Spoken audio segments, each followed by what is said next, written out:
Wakanda no more, Indonesia forever. Satu-satunya negara yang kalau Piala Dunia selalu masuk final itu namanya Brazil. Kenapa? Dalam urusan sepak bola, Brazil itu 100% meritokratik. Tapi urusan lain dia tidak. Iya, presidennya tapi karena dia meritokratik, siapa saja bisa main bola, dia akan mendapatkan kesempatan untuk bisa berkarir. Tidak penting bapaknya siapa, ponakannya siapa, pamannya siapa, nggak penting. Siapa saja dia akan naik, meritokratik. Nah, Indonesia, saya sering menemukan, coba lihat, anak kita berangkat Olimpiade Science, menang. Anak kita main badminton, menang. Anak kita main panjat tebing, menang. Kenapa? Karena meritokratik. Ya. Untuk ikut jadi peserta Olimpiade Science nggak bisa nepotisme. Oke? Untuk main badminton nggak bisa nepotisme. Untuk main panjat tebing nggak bisa nepotisme. Nggak bisa, oh ponakan saya tolong dikasih kesempatan. Dia nggak bisa naik cepet. Dia nggak bisa. Kita ketika sampai cabang olahraga yang individual, kita meritokratik. Oke? Asal nggak pakai juri. Kalau pakai juri ada masalah lagi. Jurinya nggak ngasih nilai dengan benar. Jurinya ada masalah di situ.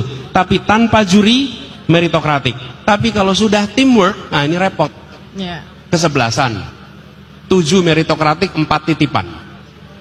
Titipan kepala ini, titipan itu, titipan itu. Jadi ketika bersebelas, yang 7 meritokratik, yang 4 itu perang dalam.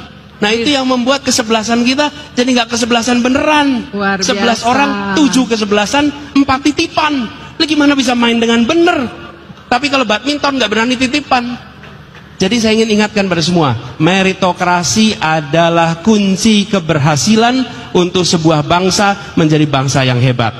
Ada satu pulau yang kalau di peta hanya nampak seperti titik. Di situ disebut sebagai Sang Penjaga Utara. Pulau ini selama sejak kemerdekaan hingga akhir-akhir ini adalah pulau yang jauh di depan dari daratan Jakarta. Lokasi pulaunya lebih dekat ke Sumatera daripada ke dermaga Sunda Kelapa.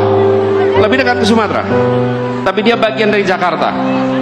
Dan di pulau ini puluhan tahun tanpa listrik, puluhan tahun kesulitan air bersih, puluhan tahun hanya sesekali kapal melintas. Namanya Pulau Sebira. Bila kita menyaksikan Jakarta hanya sebagai urusan daratan, maka tempat ini akan terus-menerus dibiarkan. Pendekatan kita adalah Jakarta harus satu kesemakmuran.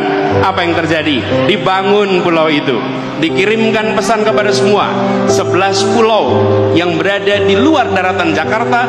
Mereka sekarang kini semua menikmati listrik lengkap, air bersih lengkap, akses kesehatan lengkap, akses pendidikan lengkap.